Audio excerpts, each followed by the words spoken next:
Hola, buenos días, buenas tardes, buenas noches. Mi nombre es Ernesto Licona, Valencia, y este es un programa, un nuevo video de Mirada Etnográfica, producido desde Puebla Capital.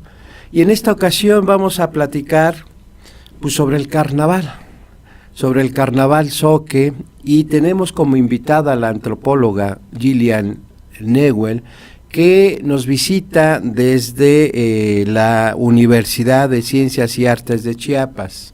Ella participa en la cátedra joven investigadora del Consejo Nacional de Ciencia y Tecnología. Gillian, pues muchas gracias por aceptar nuestra invitación. ¿Cómo estás? Pues bien, y muchas gracias por recibirme aquí en ese lugar tan importante y tan fructífero, ¿no? Gracias. Pues qué bueno, mira amigos, ahora que se avecina el tiempo de carnaval, pues en todo el país prácticamente, ¿verdad? Sí, pues vamos a platicar sobre esta celebración, ritual, fiesta, pues según cómo se caracterice, según incluso la mirada del historiador, del antropólogo, o del comunicólogo, o del estudioso de la imagen, porque el carnaval pues es objeto de distintas miradas disciplinares, ¿no? Y ¿cómo ves, Gillian, si para empezar nuestra conversación empezamos a una especie de definición, digamos, inicial, ¿no? Claro. Porque definir el carnaval en México así de manera total, pues es muy difícil, muy complejo, claro. Pero dar algunos elementos que tú consideres son importantes, que hay que tomar en cuenta para caracterizar, digamos, socioantropológicamente al carnaval. Claro, Para ti, ¿qué sería el carnaval, digamos? Pues, no, el término carnaval, literalmente hablado, es el levantar la carne, ¿no? Entonces, es la prohibición antes del tiempo de Cuaresma, ¿no? Cuaresma, como ya dice la palabra, son 40 días. Un dato que mucha gente no se da cuenta es que va vinculado a un camino de la luna, ¿no? Un ritmo natural que pues, todos estamos sujetos, ¿no? A ese tipo de ritmo. Hoy en día ya no lo sentimos tanto, antes lo sentíamos más cuando estábamos más vinculados a la agricultura. Entonces se cuenta la primera luna después del equinoccio. Okay. Eso ya marca Semana Santa. 40 días antes es miércoles de ceniza. Entonces, el tiempo de carnaval es justo antes de ese tiempo. Por lo mismo, cada año es en fecha diferente, porque obviamente la luna tiene su ciclo, claro, ¿no? Tiene sus días. Entonces, si vamos con ese elemento que es inevitable, ¿no? Es un ritmo natural. Entonces, como seres humanos respondemos a esos tipos de ritmos naturales, ¿no? Porque obviamente de la naturaleza vivimos, de la naturaleza hacemos la cosecha, ¿no? Nos levantamos y vemos que el clima es, sabemos si estamos en invierno, si estamos en época de secas o si estamos en época de lluvia, qué nos corresponde hacer. En ese sentido, el carnaval se inscribe las fechas cuando está saliendo el invierno, digamos. Ándale, exactamente, ¿no? El invierno, y también es el tiempo antes de empezar la siembra y cuidar, ¿no? Cuidar las semillitas, cuidar que crece bien para llegar al fin de la época de lluvia con cosecha, claro, que nos sobrelleva el tiempo de invierno y el tiempo de secas, ¿no? Cuando no hay mucha cosecha. ¿Tú consideras que la inscripción de esta celebración festiva fundamentalmente habría que hacerlo dentro de este ciclo lunar, más que dentro del ciclo calendario cristiano católico, digamos? Esa es una pregunta difícil, porque también ya no podemos separar el hecho de que no hubo una llegada de españoles, hubo una llegada de la Iglesia Católica con todos sus efectos de evangelización, ¿no? Entonces fue un sincretismo, fue una combinación. Entonces no podemos excluir ni el uno ni el otro, ¿no? Pero al mismo tiempo yo creo que el carnaval va más allá de esos dos calendarios, de esos dos realidades del catolicismo y del tiempo de agricultura, porque no, si bien nos acordamos, en Europa pues también el carnaval y muchos de esos tipos de fiestas iban y siguen siendo vinculados a un ciclo agricultor, ¿no? Entonces también es lo que nos une como seres humanos, que estamos sujetos a la naturaleza para tener nuestra cosecha, ¿no?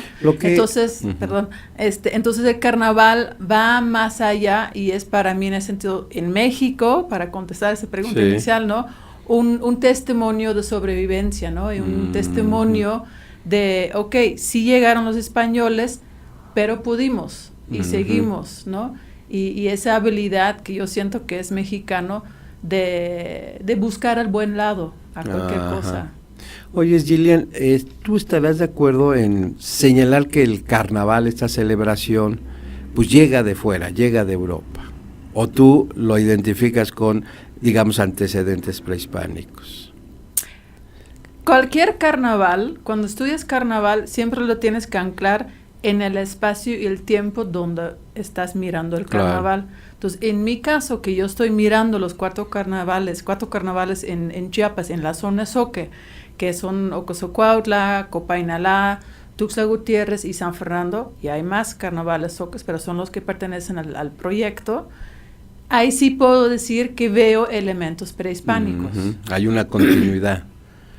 Una continuidad interrumpido, ¿no? Como antropólogos siempre nos gusta, ¿no? Buscar las palabras y jugar con las palabras. Hay elementos que se identifican como prehispánico, que pueden ser parte memoria real, también en parte pueden ser reconstrucciones posteriores. Como no tenemos los documentos, como ya no vive la gente, no podemos decir, como científicos, no podemos decir fidedigna, así es. Claro. ¿No? Siempre hay un margen. Y cualquier cultura, o sea, igual, en Europa no somos quienes éramos antes tampoco, ¿no? Tú y yo, ya ahorita que estamos hablando, ya vamos a estar diferentes a cómo empezamos, ¿no? Entonces, esos son elementos inevitables siempre, ¿no? Y eso también hace rico el carnaval. Pero bueno, lo que sí está claro, ¿no? Es que cuando llega el carnaval y se inscriben comunidades con estas características indígenas, esas, digamos, rasgos socioculturales les va a imprimir un sello muy peculiar, digamos, y una distinción, ¿no? A estos carnavales donde se anclan en comunidades indígenas, por ejemplo. Sí, exacto. Entonces, por eso también siento que el carnaval va más allá, ¿no? Y en Chiapas, el término carnaval no basta, no es suficiente para explicar los carnavales que he vivido, que existen ahí, ¿no? Hay otros términos que tienes que emplear, términos que pertenecen al idioma zoque, ¿no? Que misma la gente utilizan para explicar lo que están haciendo. Antes de entrar al carnaval zoque, yo creo que es necesario hablar de carnavales. Según las regiones, según los territorios, según si son comunidades indígenas, si son barrios urbanos o obreros o del producto de la modernidad, etcétera, etcétera. En ese sentido, hablar en plural. Sí, ándale. Fundamentalmente, ¿no? E incluso dentro de un mismo municipio, ¿sí? O dentro de un mismo grupo étnico, por ejemplo, sería muy difícil hablar de carnaval zoque, sino de carnavales zoques, por ejemplo, ¿no? Exacto. ¿Sí? Y eso pues dificulta pues también su tipología, su caracterización sociocultural, etcétera, etcétera, ¿no?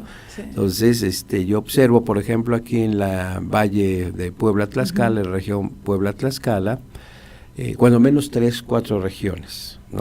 Con sus características de carnaval. Esto que tú conoces o apenas conociste es el de Huejoxingo, ¿no? Donde se organizan a partir de batallones y que escenifican una serie de hechos históricos, etcétera. Están los huehues, la zona de los huehues, donde el personaje es el huehue, pero están también los pintados, los que se colorean, ¿no? El cuerpo de negro, de otro color, que es en la zona de los volcanes, por ejemplo. Cuando menos yo identifico 4 grandes, digamos, subregiones que corresponden a, digamos, territorios específicos, digamos, ¿no? En el valle o en la región Puebla-Tlaxcala, ¿sí? Y si nos vamos hacia Tlaxcala, pues son huehues ahí, y ahí hay mucha más diversidad, por ejemplo, ¿no?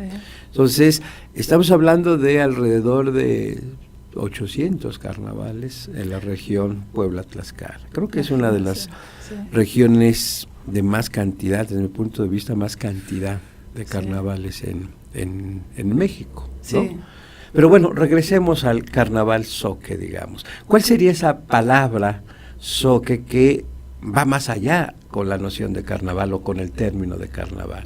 Bueno, el término que yo he estado empleando, y obviamente hay que reconocer que como académicos tomamos términos porque lo escuchamos, ¿no? No necesariamente cada persona en la comunidad lo identifica así, ¿no? Y en mi caso son 4 comunidades, entonces el mismo término es empleado de diferente manera, ¿no? Pero haciendo esa recopilación con bibliografía y con lo que uno observa y lo que escuchas, el mequé es el que más asemeja, ¿no? Y complementa el término de carnaval, porque el mismo término mequé, que según una pareja americano que llegaron a Tuxtla y hicieron uno de los primeros etnografías, pues un poco, ¿no? Con bastante información útil, hablaron de los meques, entonces las celebraciones, las reuniones. Entonces ese término varios ya lo hemos, pues, ¿no? Utilizado, empleado para explicar, ¿no? Y cuando uno va a un meque, una reunión, una fiesta zoque, ves elementos en común. Sin embargo, si voy a la comunidad de Copainala, yo nunca les he escuchado que dicen mequé, ¿no? Pero sí se percibe esa concepción de reunión y celebración, y el celebrar en que todos estamos reunidos. Claro. En esa fiesta, quienes pudieron llegar son quienes llegan, ¿no? Y estás alegre porque son quienes llegan, y los reconoces como parte de una comunidad. A lo mejor otros no llegaron y van a llegar en la siguiente fiesta, porque cada mequé es una palabra en ese sentido genérico, ¿no? Cualquier reunión, celebración, zoque puede ser un mequé, es un mequé. Entonces, por eso se tiene que usar los dos, carnaval y mequé, porque carnaval es la fecha antes de miércoles de ceniza.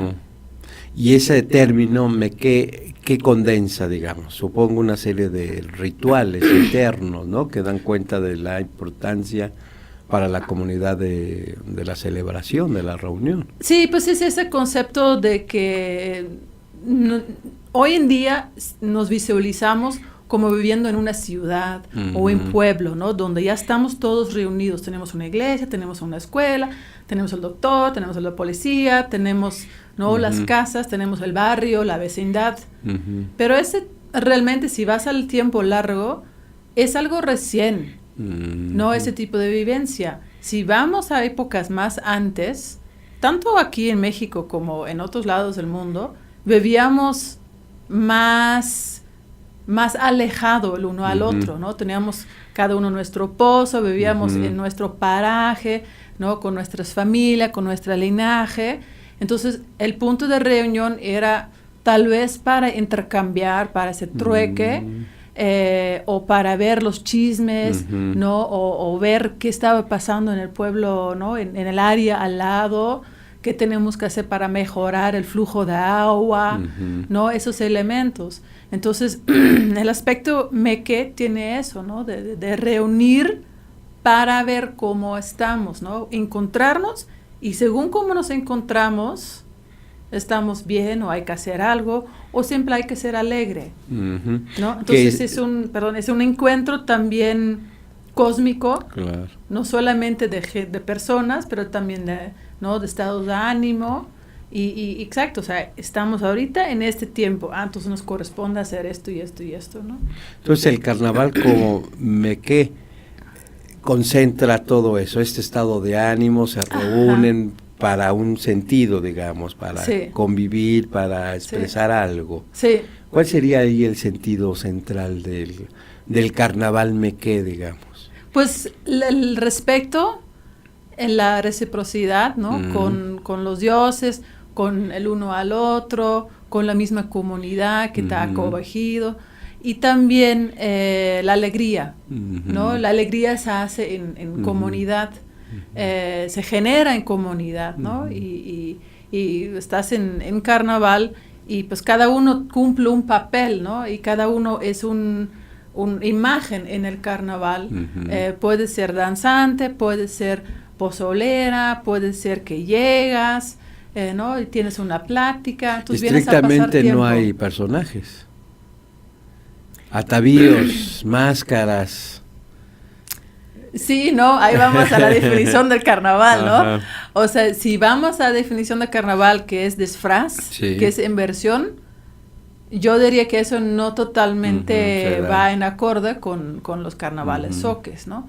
Pero sí hay un elemento de chusco, de broma, de mofa, exacto, ¿no? Pero los personajes que existen son siempre los mismos, ¿no? Entonces, por ejemplo, en Copainalá siempre es el huella, su esposa, las hijas y los novios. En San Fernando es el tigre, el mono, los xures, y los gigantes y el flechero, quienes son los que bailan, ¿no? Entonces, y aparte están el promotor en Copainalá, el prioste y los mayordomos en San Fernando, los pozoleros, ¿no? Todos los que ocupan una cierta área en lo que llaman la covina, que es otro término que es necesario explicar cuando hablamos de carnavales soques, porque el covina es en la casa del jefe, es donde está el altar, es donde llega toda la comunidad, y es lo que realmente se recrea y se revive, y es una revivencia de continuidad también. Es el espacio central, digamos, de la celebración. Exacto, sí, es el espacio donde está el altar, donde llegan quienes bailan, donde se da la de comer, porque durante el carnaval, parte del carnaval es, ¿no? Ese dar de comer, y es comida hecha a mano, ¿no? Donde pues días antes pues ya empiezas a preparar, ¿no? Deshojar el chipilín, pelar el ajo. Los y eso roles establecidos, en comunidad, ¿sí? Hay unos roles, hay jerarquías, digamos. Entonces también se reproduce esas jerarquías, esos estamentos, digamos, de la estructura social en ese espacio celebratorio, supongo. Sí y no, otra vez sí y no. Porque se puede decir, como no sé bien cómo es aquí, no puedo hacer comparaciones, ¿no? Pero lo que yo he visto en Chiapas es que sí hay una presencia, ¿no? El cuarto de la población es originario. Entonces, cuando el cuarto de la población es originario, realmente hay esa presencia, ¿no? Entonces, hay el tiempo de verano, que aunque es invierno, es tiempo de verano, porque, ¿no? Las comunidades indígenas originarias no van con el tiempo de cambio occidental, de tiempo de invierno. Entonces, en todos muchos aspectos se nota esa demarcación, ¿no? Entonces, adentro de pues, muchos de los pueblos en Chiapas, tienes un sector que se identifica como costumbrista. El costumbrista es un código de respeto, un código de trato. Muchas veces, no siempre, muchas veces son gente que están trabajando en campo, que se identifican, y muchas veces todavía hablan el idioma, ¿no? Sea zoque o sea en las áreas mayas, ¿no? Entonces, existe, ¿no? Existe esa presencia originaria y no es un disfraz, ¿no? No es una puesta en escena, o sea, es una vivencia real, ¿no? Entonces los astros bajan y es para seguir el ciclo del año. A eso me referías, que no es una representación. Exacto. ¿No? Es un ritual, digamos, tal cual, ¿no? En este periodo, digamos. Por eso no hay disfraz, por eso no hay personajes, ¿no? Como en otros carnavales, ¿sí? Entonces, en realidad es un ritual. ¿No? O sea, el carnaval, meque, ¿no? Es un ritual, digamos. Sí, y hay papeles que se tienen que cumplir, ¿no? Sí, exacto, ¿no? Entonces, si vamos en términos de jerarquías, pues, no, se puede decir, bueno, yo no diría que es jerarquía, porque la comunidad costumbrista es comunidad primero. Entonces, tú mandas obedeciendo. Entonces no podemos hablar así 100% de jerarquía, ¿no? De que hay alguien arriba y hay alguien abajo. Más reciprocidad. Exactamente, ¿no? Y también se sabe, o sea, ahorita puede ser madre pozolera, pero el momento que tú dices ya no quiero ser, pues va a ser otra persona, ¿no? Y puedes ser madre pozolera cuando has hecho méritos.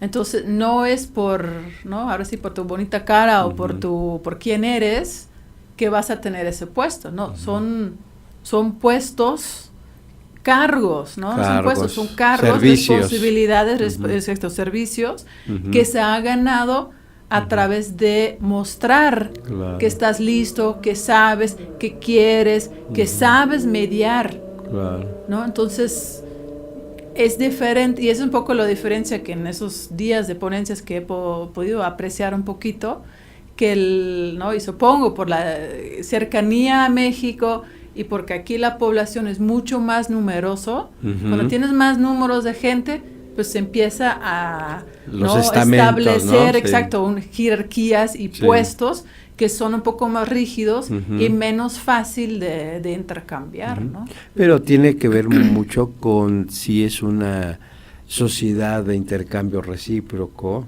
o de intercambio desigual. Claro, ¿no? De ahí se estructura los roles, digamos, ¿no? Y muchas de esas comunidades son de intercambio recíproco, por lo que no se estructura jerárquicamente, estrictamente, como en otras sociedades, ¿no? Incluso otras comunidades de otras regiones del país, digamos, ¿no? Eso es muy importante, me parece. Y creo que también un factor es que en el área Zoque, como en muchas áreas originarios, han tenido que sobrevivir con la comunidad. ¿No? En conjunto. Exacto, en conjunto. Claro. No hay otros apoyos externos.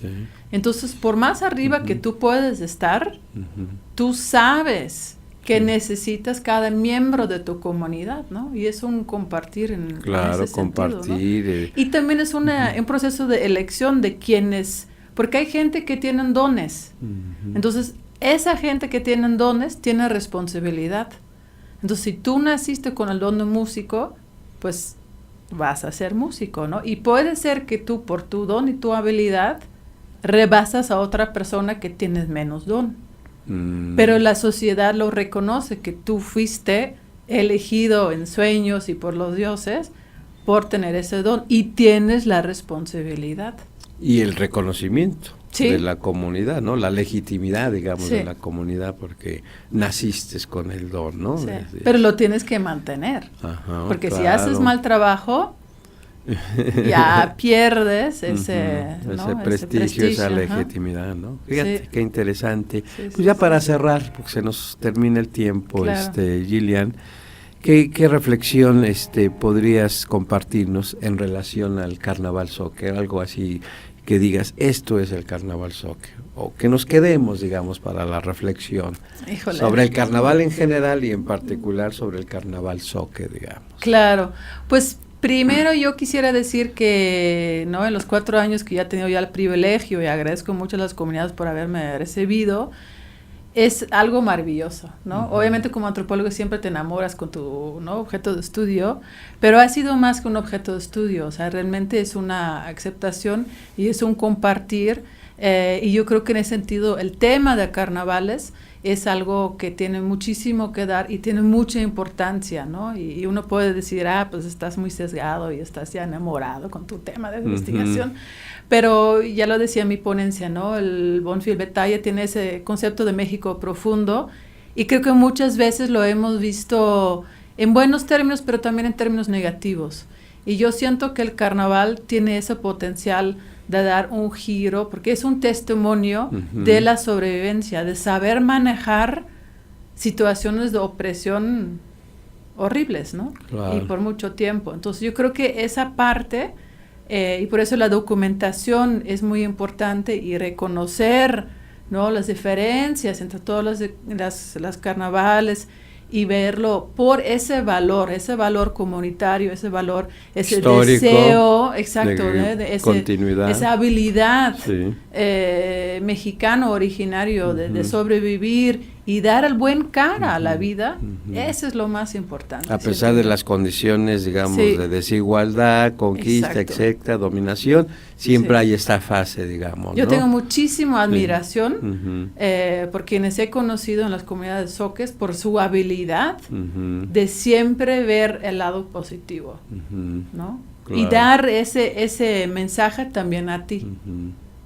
Y se siente, ¿verdad? Se lo transmiten bien, porque efectivamente los carnavaleros, cuando te hablan, cuando bailan, pues te transmite esas emociones, ¿no? Sí, está en su piel, ¿no? Pero además no estamos ausentes de eso, ¿no? Porque te decía que hasta uno quisiera estar bailando, estar participando en esas bailes, de esas danzas. Y ya sientes el jale, o sea, ya en esas fechas ya hueles el talco, ya quieres, ¿no? Como mujer, ¿no? Amacesar el pozol, y ya quieres llegar, porque ya sientes que la comunidad te está esperando. Sí, está llamando, ¿no? Pues muchas gracias, Gillian, por esta participación. Creo que fue muy interesante. Y vamos a compartirla y te hacemos llegar el video, ¿te parece? Sí, no, súper bien. Muchas felicidades y siguen así. Amigos, amigas, pues este fue un nuevo video de Mirada Etnográfica. Mi nombre es Ernesto Licona Valencia y estamos produciendo desde el Colegio de Antropología Social de la Benemérita Universidad Autónoma de Puebla, desde Puebla Capital. Muchas gracias. Hasta luego.